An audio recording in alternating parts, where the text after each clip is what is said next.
Parents, c'est bien vrai que peut-être vous, lorsque vous étiez adolescent ou lorsque vous étiez jeune, vous n'avez pas eu cette opportunité d'être prévenu, d'être éduqué au préalable par vos parents sur des questions liées à la puberté ou aux transformations que votre corps va connaître lorsque vous deviendrez beaucoup plus âgé. Aujourd'hui, avec l'avènement de la technologie, vos enfants apprennent beaucoup plus dehors. Et lorsqu'on parle du dehors, il y a le mauvais, il y a le bon. Il est donc très important qu'en matière de santé, surtout en matière de santé sexuelle et reproductive, que vos enfants aient la bonne information, surtout concernant les différentes modifications qu'ils découvriront sur leur corps, sur leur manière de penser, sur leur manière de réagir ou de ressentir lorsqu'ils vont rentrer dans leur période pubertaire. Alors aujourd'hui, avec votre émission Les Jeunes en parlent en collaboration avec la TBF, nous voulons donc vous offrir toute une panoplie de bonnes informations surtout sur comment prendre soin de son corps au cours de la puberté. Et ce sera juste après cette vidéo amaze. À tout à l'heure. Les gens nous demandent toujours comment arrivons-nous à l'odeur particulière de la puberté, la nouvelle odeur du corps. Jetons un coup d'œil au laboratoire d'odeur corporelle et découvrons-le. Pendant la puberté, les glandes sudoriphares des jeunes produisent plus de sueur qu'auparavant en raison de l'augmentation des hormones dans leur corps. En plus de cela, les glandes sudoriphares produisent également des substances hormonales qui développent un nouveau type d'odeur. Heureusement pour nous, cette odeur peut provenir de nombreux endroits sur le corps de l'adolescent, à savoir sous les bras, sous les parties génitales, sur les pieds ou à peu près partout. Mélangez avec le surplus d'huile que les glandes sébacées des adolescents produisent pendant la puberté et vous obtenez le nouveau parfum des odeurs corporelles. Mais pour être honnête, la plupart des gens nous demandent comment se débarrasser des odeurs particulières et parfois fortes de la puberté. Eh bien, une bonne hygiène devrait suffire. Prenez des douches tous les jours avec du savon et faites des shampoings souvent. Utilisez un déodorant et n'oubliez pas de mettre des vêtements, des chaussettes et des sous-vêtements propres chaque jour. Vous pouvez être le meilleur laveur de visage du monde et avoir quand même de l'acné, des boutons ou des points noirs. Ils peuvent apparaître sur votre visage, votre dos ou votre poitrine. Si l'eau tiède et le savon ne vous aident pas, vous pouvez aussi avoir besoin d'une crème contre l'acné que vous trouverez en pharmacie ou d'un médicament prescrit par un médecin.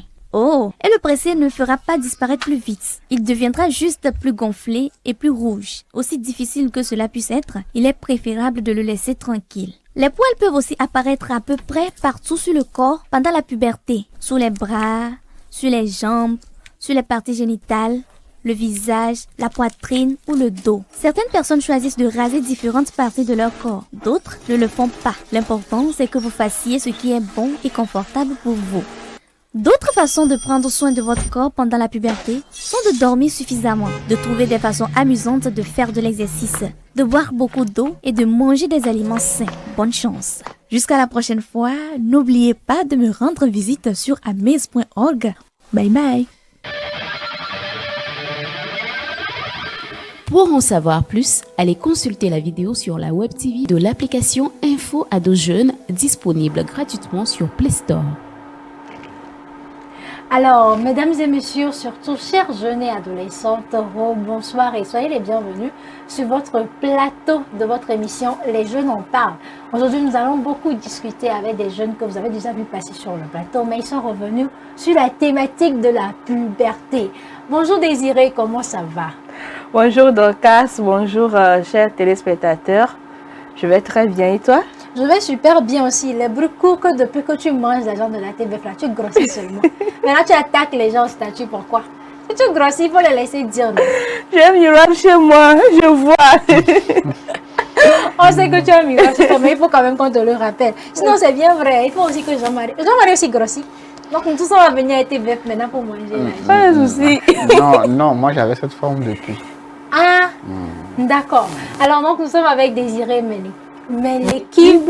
Elle est donc coordinatrice de projet au niveau de l'ATBF. Et nous sommes également avec le chargé du Centre d'excellence des jeunes au niveau donc de l'ATBF, M. Jean-Marie Atchou. Bonjour Jean-Marie. Bonjour Dorcas. Ça va super bien. Ça va, on rend grâce. J'espère que les téléspectateurs également vont bien et sont câblés pour les échanges que nous aurons. Est-ce qu'ils ont le chat? Là, vous allez bien. Vous avez le sourire aux lèvres. Je ne sais pas pourquoi vous souriez comme ça. Non, c'est la thématique. Tu as vu ton sourire? Non, c'est la thématique. Toi, tu as vu ton sourire? Ah, d'accord. Alors Désiré, on vient de suivre une vidéo à Maze qui parlait beaucoup plus des changements qui dérangent. Hein, parce qu'il faut savoir qu'au cours de la puberté, ça fait du bien lorsque les seins poussent, lorsque les hanches se développent. Il y a même les filles qui se posent devant le miroir, on prend des photos. Les hommes qui sont contents lorsque la poitrine se développe. Mais là, on a beaucoup plus mis l'accent sur des modifications qui peuvent déranger. On veut parler donc de l'acné, on veut parler également des odeurs qui sont fortes. Est-ce qu'au cours de ta puberté, tu as eu à vivre des expériences personnelles et comment tu l'as vécu? Effectivement, on dit lorsque nous naissons, nous grandissons et nous vieillissons. Et donc, la puberté est cette période-là de la vie du jeune où on observe beaucoup de changements physiologiques et tout le corps du jeune va connaître une sorte de développement, surtout anatomique. Donc, les seins grossissent, la voix, même le teint et tout et tout. Et donc, pour ma part, je vais dire, je l'ai très bien vécu, mais avec un peu de réserve. Lorsque tu es en train de dire que les seins grossissent, les hanches se développent, on est content, on prend les photos. Il faut savoir aussi que lors de la puberté, il ne faut pas espérer que les changements qui s'opèrent chez toi soient exactement les mêmes choses chez ton camarade ou chez une autre personne. Parce qu'il faut que ces changements-là tiennent compte aussi de ta morphologie, de ta génétique et tout. Donc, c'est pas parce que Afi est sortir de très grandes hanches que tu vas t'en sortir. Moi, je vais dire, je causais avec Jean-Marie, je lui disais, quand j'étais plus enfant, je disais que je vais grandir, que je veux aussi de gros seins comme les dames que je voyais avec de très grandes poitrines. Mais bon, ma puberté a commencé, mes seins ont commencé à grandir et puis à un niveau ça ne grandissait plus, je dis bon, qu'est-ce qui se passe? Donc, à ce moment, je dis que bon, moi, ma puberté là, est-ce que ça fait pause quelque part entre temps? Donc, il y a ce côté-là aussi, comme tu disais, le côté négatif qui m'a un peu dérangé, mais avec le temps, j'ai plus de la confiance en moi. Pas comme je voulais. J'ai plus de la confiance en moi, j'ai compris que nous ne sommes pas tous les mêmes, mais la manière dont ton corps a évolué, il faut l'accepter, l'entretenir et vivre avec. Voilà. Super. Alors, Jean-Marie, oui. Est-ce que vous aussi, vos expectations, vos attentes de votre puberté, vous aussi, vous n'êtes pas satisfait? Comme Désiré également. Non, moi je suis... Avant, quand j'étais encore au collège ou au lycée, j'étais de taille vraiment courte. Plus que ça? Et oui, plus que ça. Et on m'appelait, il y avait même certains camarades qui m'appelaient Minus. Dans le temps, puisque j'étais autour de 1m20, 1m25, chose comme ça. C'est après que... Tu as fait grâce. Voilà, c'est le moins ça. C'est après qu'avec l'exercice physique, avec le sport et autres là, que la taille est venue. Un peu. Sinon, je voulais encore plus, mais bon, ce n'est pas vraiment ça. C'est venu un peu. C'est venu un peu. C'est venu un peu, j'ai atteint 1m72, 1m73. Dieu a fait grâce. Dieu a fait grâce. Dieu a fait fort. C'est ça. 1m20, 1m72. Non, il faut dire que dans le temps, comme j'étais petit, puisque j'étais petit, j'avais 13 ans. Hein, quand j'ai commencé le collège, 13 ans, le collège ou bien le lycée. Je ne me rappelle plus vraiment, lycée, mais bon, j'étais très petit à l'époque. Donc du coup, j'étais avec les grandes personnes, j'étais le plus petit. Voilà, les gens se moquaient vraiment. Par rapport à la taille surtout. Ah, mais quand même après, c'est sorti, non? Oui, ce qui dérange les hommes, c'est beaucoup plus les muscles. Ils aiment être beaucoup plus larges et marcher comme ça, on dirait. Mais la taille, surtout...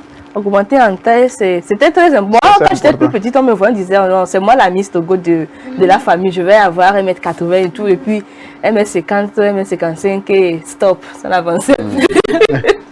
Donc voilà. D'accord. Alors, lorsqu'on parle de la puberté, Jean-Marie, on veut faire allusion à quoi exactement? La puberté est cette étape-là dans la vie de toute personne, et ça arrive à tout le monde, qui va généralement de 8 à 14 ans, et qui est caractérisé par des changements, que ce soit des changements physiques, des changements hormonaux, des changements émotionnels et d'autres sortes de changements. Du coup, la puberté arrive à tout le monde et ça permet chez certains d'être plus nerveux, d'être plus agités, d'être rebelle, de ne pas être d'être incompris, puisque les adultes, les jeunes pensent que les adultes ne les comprennent pas, surtout quand ils entrent dans la puberté. Donc ça permet à tout le monde d'explorer de nouvelles sensations. Voilà. D'accord. Alors, lorsqu'on a beaucoup de ces modifications qui surviennent, est-ce qu'il y a un âge prédéfini où tous les jeunes, tous les adolescents doivent s'attendre à des modifications corporelles ou physiologiques? Bon, comme Jean-Marie l'a dit, généralement, ça commence entre 8 et 14 ans. On dit pour les filles, c'est de 8 à 13 ans. Donc, à partir de 8 ans, il faut que les jeunes même sachent qu'il peut y avoir des choses, que les parents aussi soient aussi à l'écoute de leurs jeunes pour savoir qu'il y a une période, cette période-là qui va bientôt commencer. Mais pour les garçons, ça va peut-être aller de 9 à 14 ans. Donc, à partir de cette période-là, que ce soit les jeunes, que ce soit les parents, qui sachent que l'enfant va arriver à une nouvelle étape de son développement et qu'il y a beaucoup de choses, il y a beaucoup de changements qui vont être observés. Il faut être prêt et que, surtout pour les jeunes qui ne se disent pas que qu'est-ce qui se passe, je ne comprends plus rien, parce que on parle beaucoup des changements physiques, mais il y a aussi des changements du niveau de psychologie qui se passe où le jeune va vouloir plus se découvrir, mais aussi plus s'affirmer en tant qu'homme ou en tant que femme. Les orientations vont plus être définies à ce moment-là avec les sécrétions hormonales. Donc, à cette période-là, il faut que ce soit les jeunes ou les parents soient très attentifs et que surtout les jeunes ne se renferment pas sur eux. C'est quelque chose qui est arrivé à tout le monde. Toute personne qui est plus âgée que lui, qui sache que c'est arrivé à tout le monde. Il ne faut pas se renfermer sur soi. Il ne faut pas penser qu'on ne te comprend pas ou on ne veut pas ton bien. Il faut être ouvert et ça va bien se passer. Ça va s'arrêter au moment donné quand même. Donc, voilà. Alors, lorsque tu as déjà même commencé par aborder de ces modifications, est-ce qu'on pourrait aller beaucoup plus clair pour les téléspectateurs pour qu'on sache exactement, lorsqu'on parle des modifications de la puberté, on s'attend à quoi? Ok. Généralement, d'abord du côté des filles, on va s'attendre au développement de la poitrine, les seins qui vont commencer par se développer. Il y a la taille qui va un peu s'arrondir, c'est-à-dire elle va quitter de l'enfance à l'adulte. Donc, le bassin qui va commencer par s'agrandir un peu plus. Mais il y a aussi du côté de la voix, où la voix va devenir encore plus fine. Mais là, il y a aussi le côté où la pilosité va commencer, les poils qui vont commencer par sortir sur les aisselles, mais aussi sur le pubis. Et donc, voilà un peu ces genres de changements qui se passent du côté des filles. Du côté des garçons, ça va être aussi le développement, disons, de la poitrine, qui va devenir plus large, la voix qui devient plus large. C'est pas évident que ça arrive à tout le monde. Ouais. Ça n'arrive pas forcément à tout le monde de la même manière. Mais ce sont des changements qu'on remarque. Donc, la voix, la forme aussi, un peu de muscles qui vont peut-être commencer par se développer. Mais aussi, côté de la pilosité où les poils peuvent apparaître sur la poitrine, sur les aisselles, sur le pubis. Mais ce qu'il faut savoir, ce sont des changements qui peuvent varier d'une personne à une autre. Si tu n'as pas de poids sur ta poitrine, ce n'est pas grave. Ce n'est pas si grave. Peut-être toi, ton corps est un peu différent. Mais en général, ce sont ces changements-là qu'on remarque, que ce soit chez les filles, mais aussi chez les garçons. Voilà. Justement, tu as aussi parlé du désir de s'affirmer, le désir d'explorer de son corps. Voilà, effectivement. Les changements dont je viens de parler, c'est ce qu'on voit. Il y a ce qu'on ne voit pas aussi. Voilà, parce que dans la vidéo à la maison, on parlait de sécrétion hormonale où le jeune va maintenant vouloir plus s'affirmer, que ce soit la fille ou que ce soit le garçon, mieux se connaître sa personnalité et non seulement se connaître, mais aussi vouloir s'exprimer. Tu vas voir que à ce moment-là, le jeune va peut-être commencer par avoir des idées. Peut-être que lui, c'est comme ça, il voit la vie, c'est comme ça, il voit les choses, ou c'est de cette manière qu'il veut faire, et tout et tout. Donc, il y a ces changements-là aussi qui apparaissent et que c'est important que les parents le sachent, mais qu'aussi le jeune le sache et qu'il puisse savoir se faire suivre ou se faire accompagner pour prendre les bons choix dans sa vie. C'est pas parce que tu vois que il faut que j'aide, je vois qu'il y a beaucoup d'injustices, je suis pas d'accord, il faut que je commence à faire des choses et ça peut aller tout en besogne parce que tu ressens beaucoup de choses, tu ressens beaucoup d'émotions et tout, et tu veux forcément agir, mais c'est pas évident que tu agisses dans le bon sens. C'est important de savoir que c'est normal que toutes ces choses-là t'arrivent, mais il faut aussi se faire accompagner, savoir que on peut avoir la bonne intention, mais ne pas faire le bon geste. Voilà. C'est très, très important. Alors, Jean-Marie, des choses aussi à ajouter par rapport à notre discussion autour des modifications qui surviennent à la puberté. Oui, il y a aussi les odeurs des deux côtés, que ce soit du côté de la jeune fille ou du jeune garçon. Il y a les odeurs. On va remarquer qu'il y a les aisselles qui vont avoir une odeur assez prononcée, assez forte. Il peut avoir également pour certaines personnes des acnés sur le visage, que ce soit sur le visage ou sur la poitrine. Ça dépend de tout un chacun. Il peut avoir également les acnés. Voilà, c'est ce que je peux ajouter à ce qu'elle a dit. Et comment ils réagissent lorsqu'on parle des adolescents? Il y a des séries qui disaient qu'elle attendait vraiment cette puberté.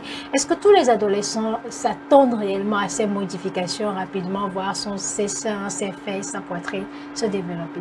Oui, oui. En tout cas, je dis oui parce que par rapport à la pression des pères, les autres se disent que comme toi, tu n'as pas encore les poils pubiens, tu n'as pas encore le sexe assez prononcé, c'est que tu n'es pas encore adulte. En tout cas, c'est ce qu'ils se disent entre griffes. Ils se disent que tu es toujours un petit, tu as un petit sexe pour les hommes, par exemple, tu as un petit sexe, c'est que tu es toujours un enfant, il faut que tu aies les poils pubiens, que tu aies les poils au niveau des aisselles et autres là. Du coup, il y a cette pression-là que les jeunes se mettent, que les jeunes mettent les uns sur les autres, pour pouvoir brimer en quelque sorte ceux qui n'ont pas encore commencé ce processus de la puberté. Du coup, il y a la pression qui est là, il y a de ces choses qui se disent entre eux et on prend des fois même certains qui n'ont pas encore commencé ou bien qui ont des pubertés tardives comme des personnes qui ont des soucis de santé. Voilà, donc entre eux, il y a de ces choses-là qui se disent. C'est vrai. Alors, comment une fille doit réagir lorsqu'elle a peut-être plus de 13 ans, plus de 14 ans, et que rien ne sort, rien au niveau de la poitrine, rien au niveau des aisselles, rien au niveau de son appareil génital? Il faut savoir que ce n'est pas un changement, et ça ne se passe pas de la même manière chez tous les jeunes et que ce n'est pas évident que tu remarques un changement très spectaculaire. Ce n'est pas quelque chose de très spectaculaire que tu vas remarquer. Peut-être que ça va venir petit à petit. Donc, il faut être patient, ça va venir. Et ça ne vient pas chez tout le monde de la même manière. Il y a certains hommes, à partir de 12 ans, 13 ans, la barbe commence par se faire voir, la pomme d'Adam qui est plus prononcée et tout. Mais il y a certains, jusqu'à 20 ans, il n'y a pas de barbe, quoi. Ils sont garçons sans barbe. Mais si à 13 ans, tu n'as pas de barbe et que tu commences par paniquer, tu vois que tu vas te créer des soucis pour rien. Ça ne se passe pas chez tout le monde de la même manière et que pour toi aussi viendra et que c'est pas évident que ce soit spectaculaire. Ça ne va pas être spectaculaire, mais ça va venir puisque ça fait partie du développement. On grandit, on naît, on grandit, on vieillit. Dans la puberté, ça va forcément venir, quoi. Donc, ne t'inquiète pas. Oui. Et d'autres changements, quand je pourrais ajouter du côté de la fille, c'est l'apparition des premières règles. Ça, c'est très, très important. Ce côté, c'est très important. Si toi, la jeune fille, jusqu'à un âge donné, 13, 14, 15, tu n'as pas l'apparition des règles, tu peux, pour des raisons de vérification, peut être sûr, te faire consulter. Tu vois, c'est très important de ce côté. Et il y a beaucoup de jeunes filles qui ne vivent pas très bien, ou soit qui n'ont pas assez d'informations sur l'apparition de ces premières règles-là, où un beau matin comme ça, tu es à l'école et puis tu ne fais que saigner, tu ne comprends pas ce qui se passe. Parce que tu n'as pas été préparé, tu n'as pas entendu parler. C'est vrai que tu as vu ta maman, elle est grande, elle a beaucoup de seins et tout, mais on ne t'a pas parlé exactement de ça. Et c'est très important aussi, comme je le dis toujours, que les parents restent attentifs et qu'ils préparent leur enfant à pouvoir passer cette période-là de leur développement. Est-ce que c'est facile pour eux? Le prof va t'appeler pour te dire quoi? Que tes seins vont commencer par sentir, peut-être qu'ils vont faire ça. Est-ce que c'est évident pour eux? Parce que très peu de parents le font. Très peu de parents le font. Ce n'est pas évident, surtout dans notre contexte ici où, avec notre culture, parler de ça. Parce que la puberté, c'est le développement, mais qui amène le jeune à sa maturité sexuelle. Donc, c'est à ce moment qu'on peut dire les garçons vont être à mesure de pouvoir enceinter des filles. Les filles vont avoir la pression de leurs règles, elles pourront à ce moment-là tomber enceinte. Et que c'est très important. C'est vrai que ce n'est pas facile, mais c'est très important d'en parler. Ce n'est pas aisé. Parce qu'aujourd'hui, comme tu le disais, il y a beaucoup d'informations qui circulent. Il y a beaucoup d'informations qui circulent. Ce n'est pas facile pour les parents d'en parler, mais c'est important. Ce n'est pas facile d'en parler, mais c'est important. Donc, voilà. Alors, est-ce qu'on va revenir donc au niveau de Jean-Marie? Pourquoi il est donc important? Il a dit que ce n'est pas facile, mais c'est important de le faire. Pourquoi il est donc important pour les parents, pour les tuteurs, de préparer leurs enfants à ces changements? Oui, c'est vraiment important. C'est vrai qu'on ne le fait pas comme elle l'a dit, mais c'est vraiment important puisque quand on prend une jeune fille qui va avoir ses premières menstruations à l'école, pour lui, ce serait un choc non seulement émotionnel, mais il va subir une certaine sorte de brimade de la part de ses camarades. Donc, si elle est préparée par rapport au fait qu'arrivé à un moment donné, elle aura à avoir ses menstruations, elle saurait mieux accueillir la chose et saurait mieux prendre des dispositions pour pouvoir gérer le phénomène. Puisque non seulement il faut prendre soin de son corps pendant la puberté, mais pour une jeune fille, même au cours des menstruations, il y a des dispositions, il y a des choses qu'il faut faire, il y a des habitudes qu'il faut développer pour pouvoir être en bonne santé après les menstruations. Du coup, le parent doit vraiment échanger avec son enfant par rapport à la chose.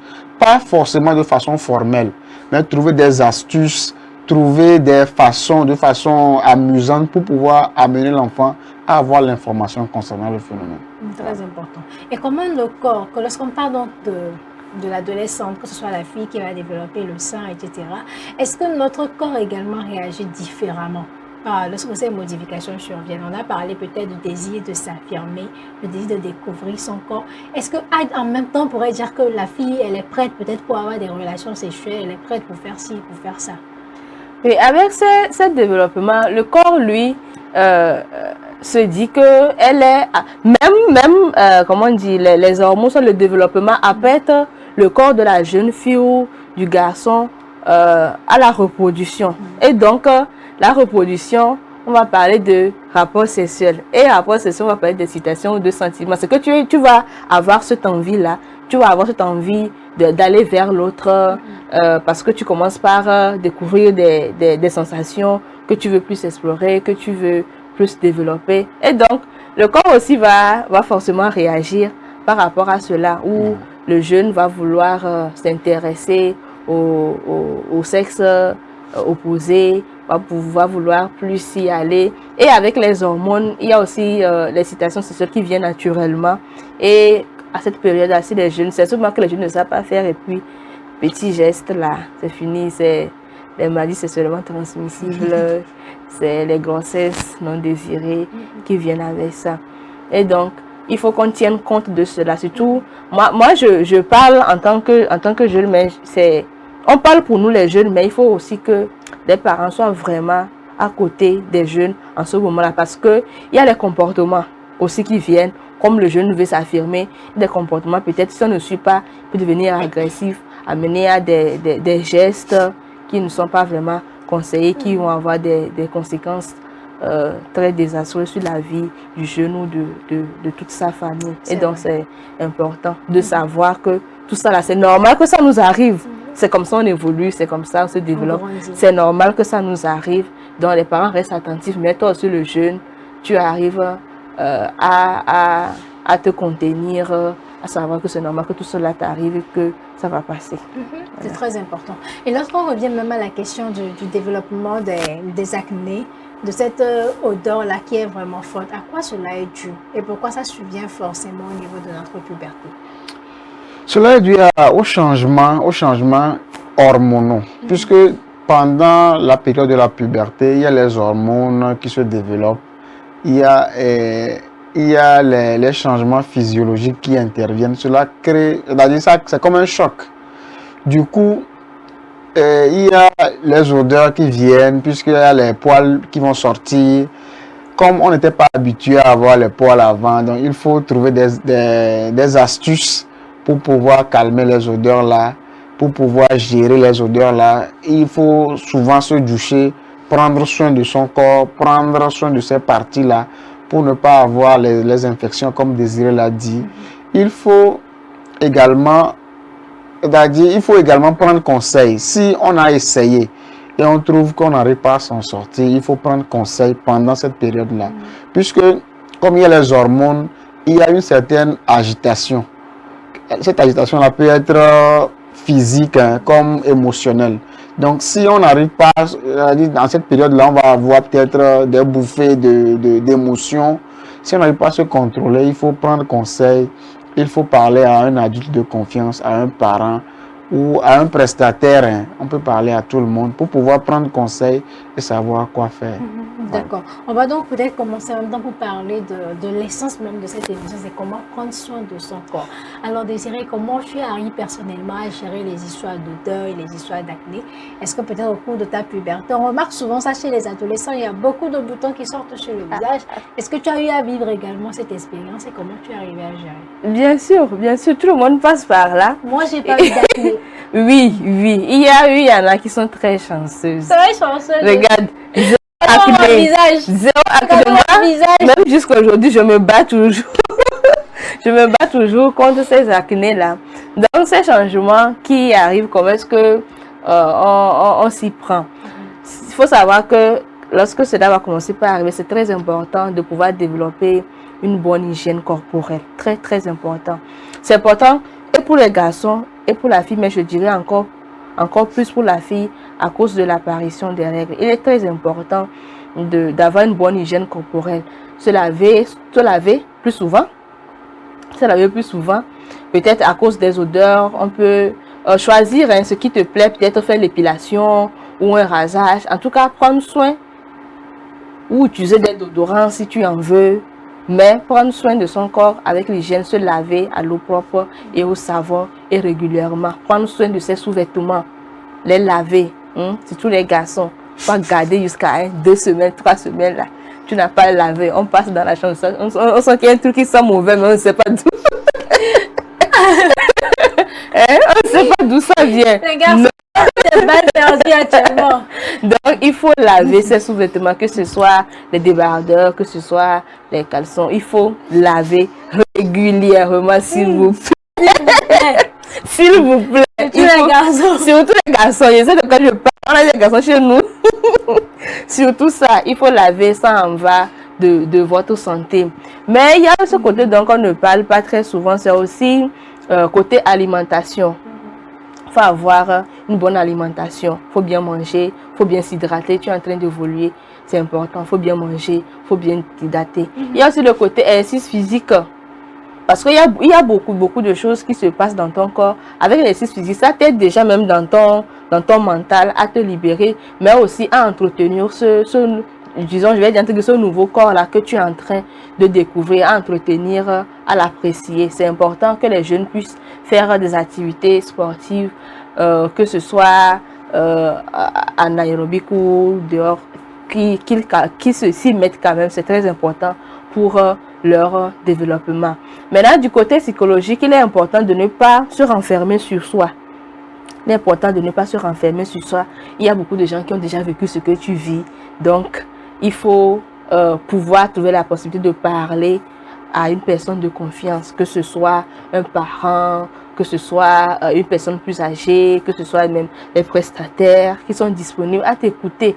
Parce que tu vas penser que ce qui se passe, personne ne te comprend. Ce n'est pas vrai. On a tous vécu cela. On va pouvoir te comprendre. Et peu importe ce que c'est que le problème, on va pouvoir t'aider. Il y a les jeunes filles, elles ont eu les premières règles, elles ne savent pas ce qui s'est passé, elles ne comprennent absolument rien. Et des fois même, c'est de mauvaises informations. C'est parce que tu as fait trop de péchés, Dieu est en train de te punir. Tu penses que tu vas mourir, tu saignes une journée, ça ne s'arrête pas, 2 jours, ça ne s'arrête pas. Tu penses que ça va passer, ça ne passe pas, ça continue. Tu es complètement paniqué, tu ne sais pas absolument où est-ce qu'il faut te mettre. Il y en a même qui vont maintenant vers les mauvaises informations où j'entends dire que lorsque tu saignes et puis ça ne s'arrête pas, il faut faire un rapport sexuel. Il y a une histoire comme ça où on dit à la jeune fille, non, il faut faire un rapport sexuel pour que le sang s'arrête. Et elle y va Elle aussi, sait, elle cherche quelqu'un avec qui elle va faire les rapports. Donc, il faut prendre soin de soi de ce côté, mais aussi prendre soin de son mental et en parler autour de soi. Il y a un truc qui se passe, tu ne comprends pas. Il faut en parler autour de toi. Tu n'es pas la première personne. Tu vas forcément avoir une personne de confiance.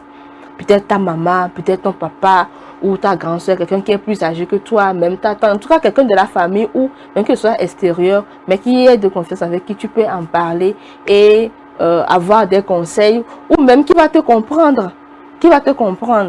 Et c'est important aussi pour le jeune de s'ouvrir au monde. C'est important pour son mental, pour sa psychologie, pour son développement mental, de s'ouvrir au monde, en ce sens qu'il peut faire partie d'un mouvement d'autres jeunes où il va voir que on nous apprend beaucoup de choses et je rencontre d'autres personnes qui sont comme moi et qui évoluent comme moi. Et c'est très important. Donc voilà un peu tout ce qu'il faut faire pour prendre soin de soi. On va prendre ces items-là et les développer un peu. Et lorsqu'on parle donc de l'hygiène corporelle, elle a dit quelque chose de très important. Pour qu'on pense souvent que les hommes ne sont pas propres. Ça revient souvent dans les débats. Les hommes ne lavent pas les dessous, les hommes n'utilisent pas ça, les hommes ne font pas ça. Pourquoi? Oui, c'est vraiment... Vous êtes du sel, là vous jetez, c'est vraiment ce qu'on pense. Hein. Non, mais il y a de ces femmes aussi qui sont vraiment difficiles. Je n'irai pas dans les détails, hein, mais qui sont vraiment difficiles, qui ne prennent pas soin, par exemple, de leur dessous. Mais on a dit de parler de vous. Non, je suis dans l'introduction. D'accord. Il y a de ces femmes qui, même malgré les menstruations, utilisent le recto et le verso de leur slip. Il y a de ces femmes qui font ça. Mais en tout cas, de façon commune, on pense que l'homme ne prend pas soin de ses sous-vêtements. Donc c'est faux. J'explique.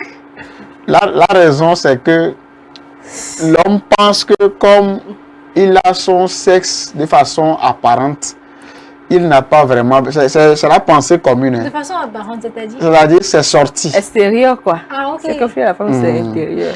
Donc, il n'a pas vraiment besoin de trop de soins, puisque Dieu même va s'en charger. C'est ce qu'on pense. Et là, pour la femme, on se dit, une femme doit être propre, une femme doit vraiment se laver, doit vraiment... Mais pour un homme, ce n'est pas vraiment ça, on ne s'inquiète pas trop, puisqu'on se dit, même quand il se douche, l'eau même lave tout. Ok, d'accord. Voilà. D'accord, quand vous douchez, l'eau passe par là. Et vous lavez, on espère. Voilà. Donc, c'est ce qu'on se dit. C'est ce qu'on se dit. Sinon, normalement, ce qui est conseillé, c'est qu'on puisse vraiment changer régulièrement et laver régulièrement. Mais là, pourquoi vous ne lavez pas? Non, ça dépend de la possibilité et de la disponibilité des dessous. Même si c'est deux. C'est très conseillé. Mais il y en a, ils n'en ont que un. Qui a non, en fait, il faut dire un témoignage. Tiens le micro. Non, il y en a. Il faut dire que... Tu vas dire la vérité. Il faut dire que... Tu as un peu évoqué le point le plus important, c'est que le sexe de l'homme, on se dit que c'est à l'extérieur et que ça n'a pas besoin d'autant de soins que ça. Alors que tu vas marcher, tu vas transpirer et tout. Il y a tous ces bactéries, ces microbes-là qui vont se retrouver. Tu vas faire pipi. Tu fais pipi, c'est les musulmans qui se rincent, tout le monde ne se rince pas. Tu vas ramener dedans avec un peu de pipi là-dessus. Donc, on se dit que comme pour le garçon, c'est extérieur, on n'a pas besoin d'autant de soins ou de se fatiguer pour ça, alors que c'est très important. Très, très important autant que pour la jeune fille. Donc, s'il vous plaît, nos jeunes garçons, nous sommes au courant que, voilà, c'est extérieur, mais c'est important. Au moins 2 ou 3.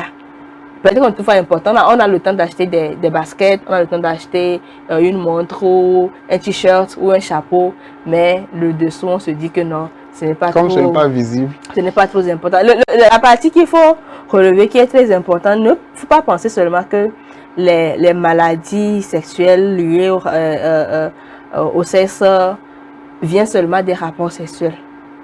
Ça ne vient pas seulement des rapports sexuels. Il y a beaucoup de maladies qui apparaissent, des infections, je vais dire. Il y a des infections sexuelles qui apparaissent. C'est pas que tu as pris ça par rapport au rapport sexuel. Parce qu'il y a des personnes qui viennent en consultation, ou soit qui ressentent des choses, qui ressentent des démangeaisons, qui ressentent des problèmes, se disent que non, moi j'ai pas de rapport sexuel, je ne peux pas avoir de maladie sexuellement transmissible, et tu restes à la maison avec ce mal-là, avec cette idée-là dans la tête que oh, moi je ne fais pas de rapport sexuel, donc je ne rien. Non. Lorsque même vous venez en consultation pour problème de démangeaison, pour problème lié au sexe, la prestataire vous dit en même temps, quand tu rentres, soit tu désinfectes tes dessous, soit tu les changes. Donc, il ne faut pas penser que c'est seulement parce que tu ne fais pas de rapport sexuel. Non. L'hygiène, c'est très important, que ce soit chez le garçon ou la fille. L'hygiène, c'est très, très important. On peut choper beaucoup d'infections rien que avec une mauvaise hygiène. Donc, c'est très important. On parle, on en rit, mais c'est très important, s'il vous plaît. Et il faut savoir que ce n'est pas seulement parce que tu ne fais pas les rapports sexuels que tu ne vas pas pouvoir avoir des infections. Non. Même quand tu ne fais pas les rapports, surtout aux côtés des jeunes filles, même quand tu ne fais pas des rapports sexuels, à cause d'une mauvaise hygiène, tu peux te retrouver avec des infections sexuellement transmissibles. Et quand tu ressens certains problèmes au niveau de ton sexe, il faut vite aller te faire consulter. Il ne faut pas avoir des préjugés, d'aller te dire que non, moi je ne fais pas de rapports sexuels, ou moi je ne fais pas ci, donc rien ne va m'arriver. Non, tout peut t'arriver même si tu n'as pas de rapports sexuels. C'est pourquoi on insiste sur l'hygiène. On insiste beaucoup sur l'hygiène. Changeons nos dessous, lavons-les proprement, prenons soin d'eux. Il ne faut pas laisser en désordre. Et puis, les saletés vont beaucoup toucher, soit il ne faut pas les porter en recto verso ou un seul caleçon pendant une semaine. Là, arrêtez. Ce sont les hommes qui mettent ça en recto verso. D'accord, ils connaissent le secret. Non, c'est les filles, c'est les femmes qui mettent recto verso. D'accord, on ne dit rien. Mais comme elle a dit, les garçons l'ont changé régulièrement. Changer, c'est important aussi. Sur la dernière partie de ton intervention, c'est de dire au fait que même si tu n'as pas de rapport sexuel, tu peux contracter des infections sexuellement transmissibles. Je pense que c'est quelque chose qui va choquer la plupart des téléspectateurs. Donc on aimerait que tu nous expliques beaucoup mieux comment cela peut être possible. Ah oui, les infections. Lorsqu'on parle d'infection, c'est qu'il y a eu des bactéries, c'est qu'il y a eu des microbes et tout. Et lorsque on n'est pas, disons, on n'a pas une bonne hygiène, tout peut arriver. Avec la transpiration, tout peut arriver, surtout du côté de la femme où son sexe est un peu ouvert. Tout peut arriver. Donc, il ne faut pas se dire que c'est seulement avec les rapports sexuels. C'est très parce que des fois on fait, je me rappelle avec la péréducation, il y a une jeune fille qui dit qu'elle m'a vu parler de venir se faire consulter, de venir faire le PV au moins une fois par an ou 2 fois par an, parce que c'est pas seulement. Elle dit qu'elle ne fait pas les rapports sexuels, qu'elle veut ce côté mammographie, elle veut faire, qu'elle ne fait pas les rapports sexuels, donc elle dit que pour le PV, ce n'est pas important. Je lui ai dit non, ce n'est pas vrai. Ce n'est pas vrai. On a vu beaucoup de gens qui sont venus pour des consultations, mais qui n'ont jamais eu de rapport sexuel, mais qui ont eu des infections à cause d'une mauvaise hygiène. C'est très important. L'hygiène, c'est très important. Surtout lors des menstruations, où il y a le sang des menstrues qui vient et que en contact avec l'air libre, il y a beaucoup de choses qui peuvent se passer. Il y a beaucoup de bactéries qui peuvent se développer et avec une mauvaise hygiène, tu ne te laves pas bien, ils vont maintenant se développer dans ton sexe et créer une infection. Donc, c'est très important. Il ne faut pas seulement se dire que je ne fais pas de rapport sexuel, non. C'est pourquoi on met l'accent sur l'hygiène.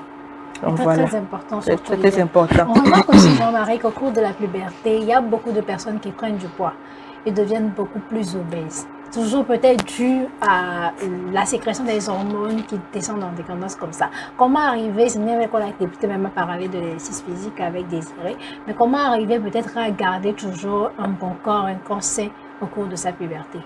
Oui, en plus de l'exercice physique, il faut avoir une bonne alimentation. Éviter la malbouffe. La malbouffe, c'est tout ce qui touche aux histoires de fast-food et autres là, pour ne pas citer les noms. Donc, il faut manger sainement, faire des exercices physiques. Et également, pour renchérir un peu ce que Désiré a dit, dans le cadre des IST, il faut éviter l'automédication. Il faut se rendre... Il ne faut pas prendre un médicament parce que la fille a pris, ça a marché, il faut acheter, prendre. Il faut se rendre dans un centre de santé, faire les analyses pour voir ce qui est à la base avant de suivre un traitement. Voilà. Surtout également pour les filles dans les toilettes. On sait qu'à l'école, il y a des toilettes publiques et autres là. Il faut vraiment faire attention pour ne pas avoir les IST ou bien contracter des IST en faisant usage de ces toilettes-là. Puisque quelqu'un peut venir laisser des germes et nous on vient par faute d'inattention, on garde, comme on ne change pas les dessous souvent, on garde longtemps. Voilà, et puis on risque d'avoir d'autres choses. Voilà, c'est ce que je peux ajouter. Sur les toilettes publiques, dans nos écoles, il y a des personnes qui ont pris des résolutions de ne jamais les utiliser. Ils préfèrent garder leur urine, mais c'est pas évident. Hein. C'est les docs à ça. C'est les docs à ça. Non, c'est une question d'éducation. Hein. Moi-même, jusqu'à même à la maison, il faut nettoyer bien. Parce que je ne sais pas si tu as quitté quelqu'un venu ouvrir la porte pour dire qu'il va être. On ne sait jamais. Il faut avoir vraiment cette hygiène-là personnelle. Tu nettoies un peu le pot avant de t'asseoir. Moi, à la limite, même tu ne t'assois même pas. Tu restes debout. Les hommes, ils sont tranquilles. Ils restent derrière. Même. Ils pensent que c'est trop long. Ils mettent ça partout sur le pot. Tu t'assois dedans. C'est pas bon. Il faut aussi que vous, les hommes, vous corrigez cela. Ce n'est pas si long comme vous le pensez. Vous vous approchez un peu du pot. Et venir. Vous sont asseyez vous carrément quoi. Oh, ils vont s'asseoir. Ça serait compliqué. Compliqué comment? C'est compliqué. Non, moi je connais des gens qui s'asseyent. Je connais un père de famille qui dit que lui il a 4 filles.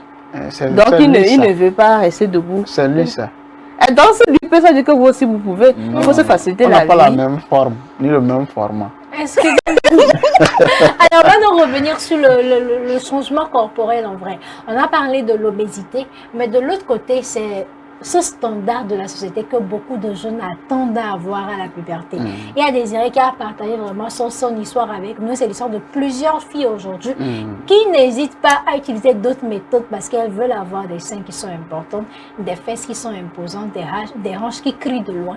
Et aussi au niveau des hommes également qui veulent avoir vraiment cette poitrine-là, comme celui du bachelor récemment.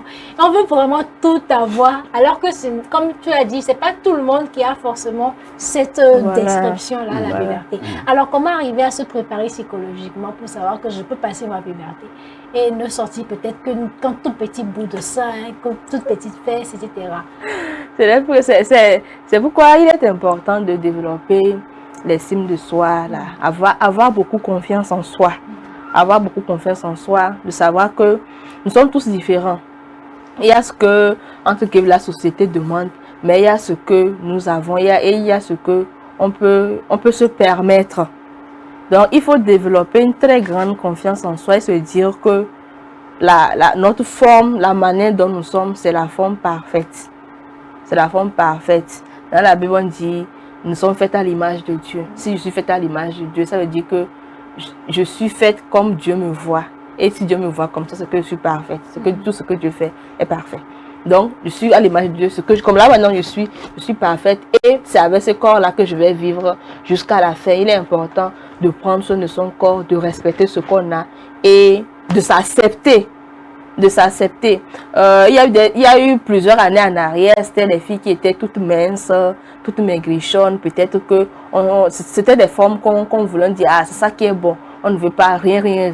Après, on dit non, on veut celles qui sont à poutou, bien grosses, plein de chair partout.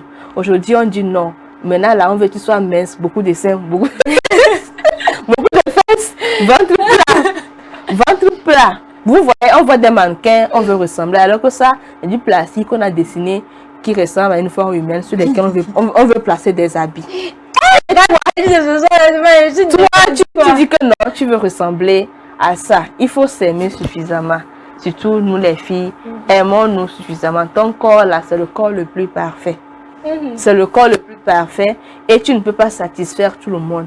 Mais il y a une personne que tu peux satisfaire, c'est toi-même. Fais ce qui te plaît. Fais ce qui te plaît. Accepte-toi comme tu es et tu ne vas pas trop te fatiguer. C'est vrai, il faut regarder côté santé. Côté santé, c'est peut-être que tu as pris assez de forme, tu as pris assez de poids et que cela va avoir des problèmes sur sa santé. Là, tu vas faire des exercices, tu vas travailler, tu vas peut-être faire rééquilibrage alimentaire pour pouvoir avoir une forme, disons, ou du côté de la santé, ça va. Mais dire que c'est pour faire plaisir aux gens dans la société, c'est faux. Il y a beaucoup de gens que nous connaissons aujourd'hui, beaucoup de femmes, elles ne sont pas grosses, elles n'ont pas beaucoup de seins, elles n'ont pas beaucoup de fesses, mais elles sont mariées, elles ont leurs enfants, tout se passe bien. Il y a des hommes qui n'ont pas 1m90, 1m60, ce sont de bons papas, ce sont de bons compagnons. Ça, tout se passe bien. Donc, il faut arrêter de vouloir plaire à tout le monde. Ce n'est pas facile. Je suis d'accord, ce n'est pas facile. Des fois, on est très influençable. Mais il faut vraiment faire grandir sa confiance en soi et se dire qu'on est parfait tel que vous êtes. Si tu grandis et puis ta camarade, elle a plus de seins que toi, ce n'est pas grave. Peut-être que toi, tu es plus teint clair qu'elle, ou tu es plus teint noir qu'elle, ou tu es plus élancé qu'elle. Tout le monde, on a beaucoup de corps différents et qu'il faut se chérir, il faut s'apprécier. Voilà. Il faut se chérir, il faut s'apprécier. Hein, beaucoup. Est-ce que vous aussi, vous arrivez, bon, côté garçon, hein, parce que côté femme, il y a les mannequins qui sont là. Est-ce que les hommes également souffrent vraiment Oui, c'est un phénomène qui est commun à tous les deux sexes.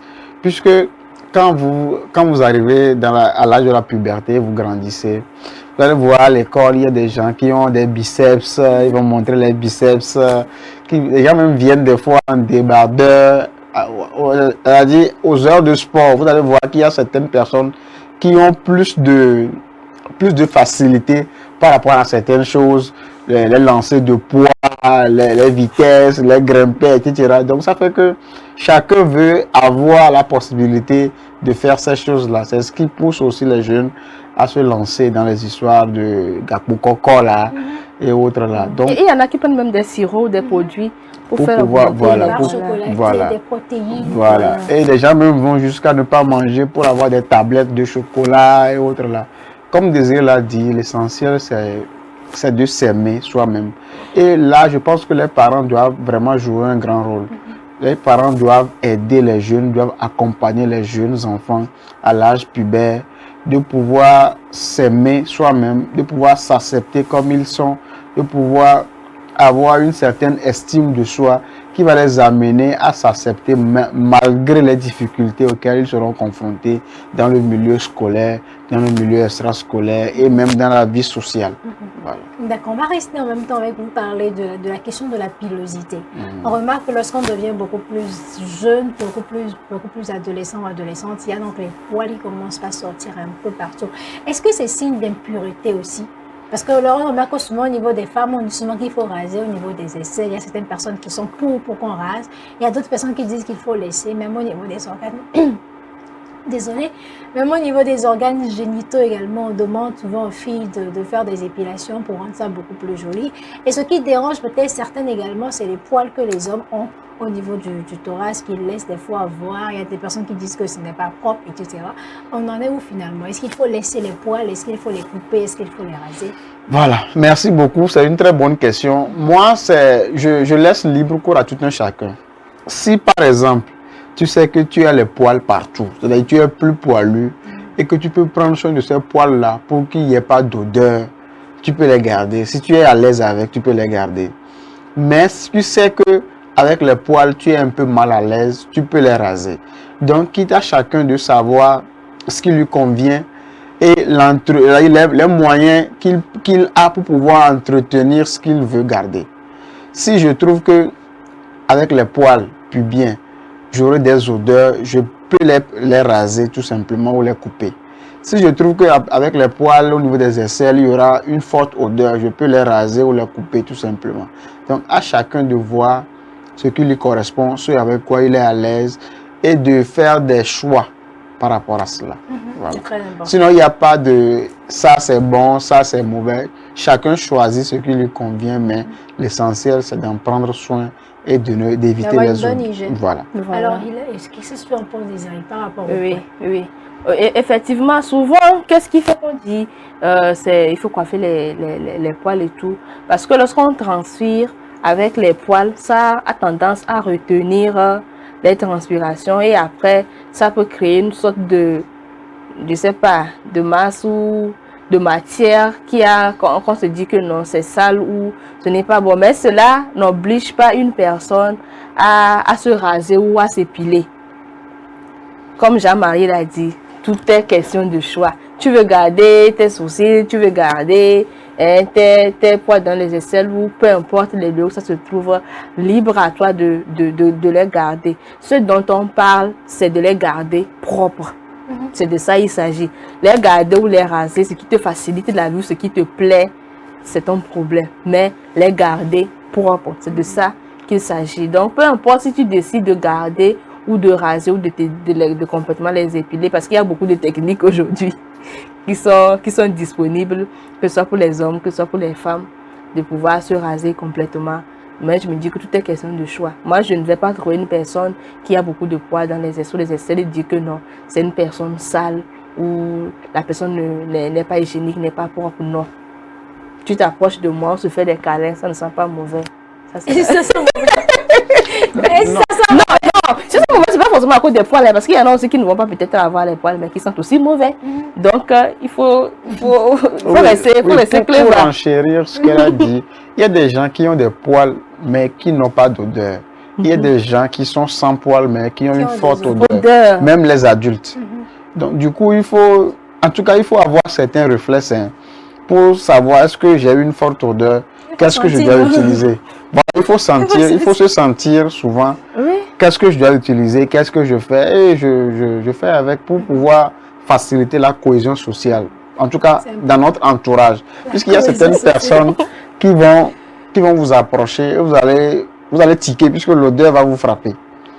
Ce n'est pas vraiment agréable, donc il faut soi-même prendre des dispositions ou bien demander à quelqu'un. Est-ce que je sens au niveau des aisselles? C'est des choses. C'est vrai que normalement tu dois savoir. Mais si tu n'y arrives pas, tu peux demander à un proche ou à quelqu'un de confiance. Est-ce que j'ai une odeur au niveau des aisselles? Est-ce que j'ai une odeur au niveau des aisselles? Et la personne te donne la bonne réponse et puis tu prends des dispositions par rapport à ça.